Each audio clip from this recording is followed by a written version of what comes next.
চলে তো মানে স্ট্যান্ডে তো পৌঁছে গেছি, এবার যে যাবো এত বৃষ্টি হচ্ছে এই জন্য দাঁড়িয়ে গেছি।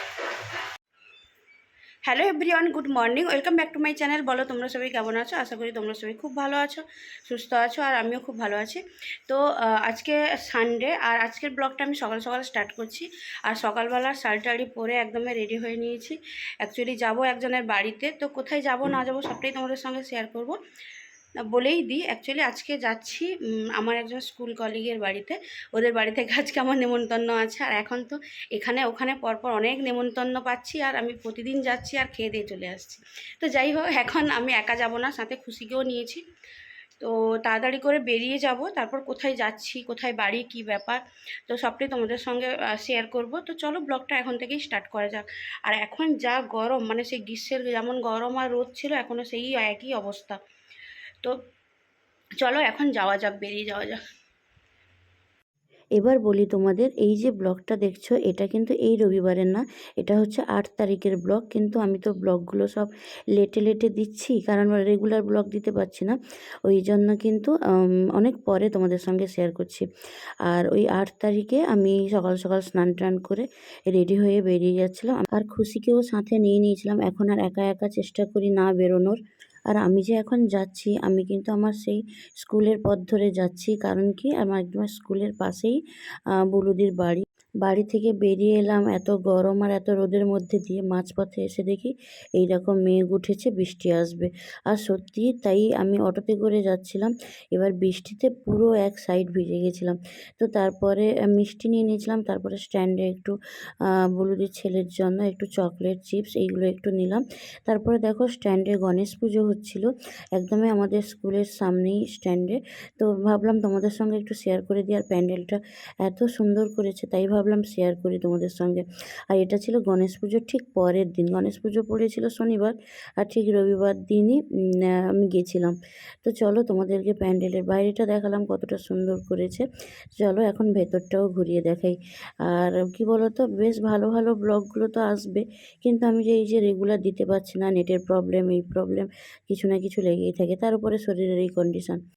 আমি জানি তোমরা অনেকেই ওয়েট করে থাকো আমি কবে ব্লগ দিব, আমার ব্লগগুলো দেখতেও তোমরা অনেকটাই পছন্দ করো, অনেকে কমেন্ট করো, ভালোও লাগে। তো যাই হোক, তারপর দেখো এখানে প্যান্ডেল যতটা সুন্দর হয়েছিল, গণেশ ঠাকুরও কিন্তু খুব সুন্দর হয়েছিল এখানে। আর প্রতি বছর এখানে হয়, 3-4 বছর দেখছি এখানে কিন্তু গণেশ পুজো হয়। গত বছরও কিন্তু তোমাদের সঙ্গে শেয়ার করেছিলাম। চলে তো মানে স্ট্যান্ডে তো পৌঁছে গেছি, এবার যে যাবো এত বৃষ্টি হচ্ছে এই জন্য দাঁড়িয়ে গেছি।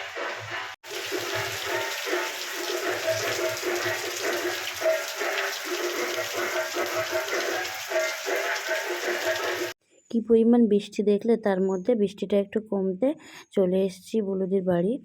আর এটা হচ্ছে ওদের বাড়ি, বাড়ির সামনেই একটা মন্দির আছে। তারপর এসে দেখো আমি পুরো ভিজে গেছিলাম, ড্রেস চেঞ্জ করে নিয়ে শাড়িটাকে ওই বারান্দায় দিয়ে দিচ্ছি।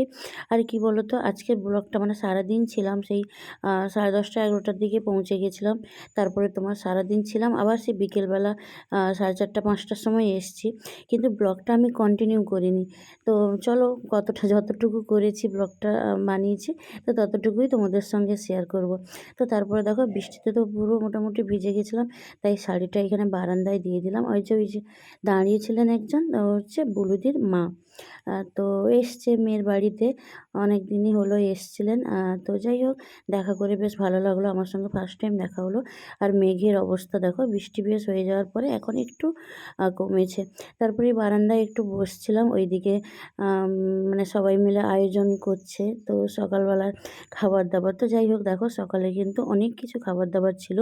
আর আমাদের এদিকে এইরকমই নিয়ম, সকালবেলা জলখাবার দেওয়া হয়, তারপরে আবার দুপুরবেলা তোমার ভাত যা যা খাওয়া হয়, তো এইরকম করে খাবার দেওয়া হয়।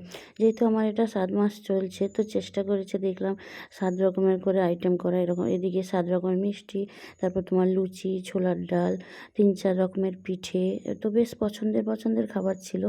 আর সকাল সকাল তো এত কিছু খাওয়াও যায় না। খাবার থালা থেকে প্রথমে কোনো একটা বাচ্চা ছেলেকে দিয়ে খাবার তোলানো হয়, মানে সে প্রথমে তুলে নিলে তারপরে আমাকে খেতে হয়। আর এখন বুলুদির ছেলেও ছিল না, খুশি ফার্স্ট একটু খাবার তুলে খেয়ে নেওয়ার পরে তারপরে আমি খেতে বসে গেছি।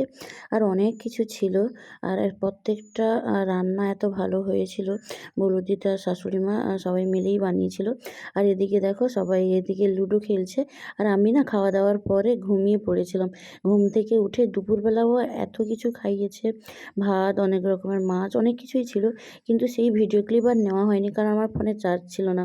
তো যাই হোক, এখন কিন্তু আমি বিকেলবেলাটা বেরিয়ে যাব। ভালোই বৃষ্টি হয়েছে। বিকেলবেলা এসে একটু ফাঁকা হতে মা জামাকাপড়গুলো সব একটু হাওয়াতে যাতে শুকিয়ে যায় ওই জন্য দিয়ে দিয়েছে। কারণ ভেজা জামাকাপড় তো বেশিক্ষণ থাকলে গন্ধ হয়ে যায়। তো যাই হোক, তারপরে আমি ভাবলাম এই যে ছোট্ট গাছটা দেখছো, এই গাছের মধ্যে একটা তোমার ওই পাখি বাসা দিয়েছে। এর কয়েকদিন আগে তোমাদের সঙ্গে শেয়ার করেছিলাম যে 2টো ডিম দিয়েছে। আর সারাদিন না এরকম করে বসে থাকে বাসা আগলে। আর সত্যি বৃষ্টিতে আমি ভাবছিলাম, মানে ভীষণভাবে ভয় পাচ্ছিলাম যদি ঝড়ের মধ্যে বাসাটা ভেঙে যায়। কিন্তু ভগবানের এমন খেলা দেখো, কি সুন্দর করে বাসাটা এত হাওয়াতে এত বৃষ্টিতেও কিচ্ছু হয়নি।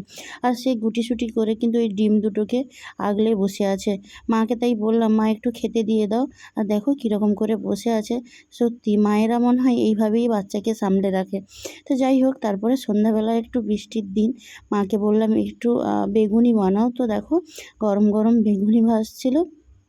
আর আজকের ব্লগটা না একদমই ছোট্ট ব্লগ, ভাবলাম তোমাদের সঙ্গে শেয়ার করি। কারণ কি বলো তো, সেই দুপুরবেলা খাওয়া দাওয়ার ভিডিও ওটা হলে হয়তো ব্লগটা একটু বড় হতো, কিন্তু সেই ক্লিপটা তো আমার আর নেওয়া হয়নি। তো যাই হোক, এখন বেগুনি বানানোর পরে সবাই মিলে এখন একটু ওই মুড়ি বেগুনি খাচ্ছিলাম। আর বৃষ্টির দিনে কিন্তু এরকম তেলে ভাজা খেতে ভালো লাগে। আর আমি বেশ কয়েক মাস পরে এই আবার তেলে ভাজা খাচ্ছি। আর এই ব্লগটা কেমন লাগলো জানাবে। ব্লগটা এখানেই এন্ড করলাম। ভালো থেকো।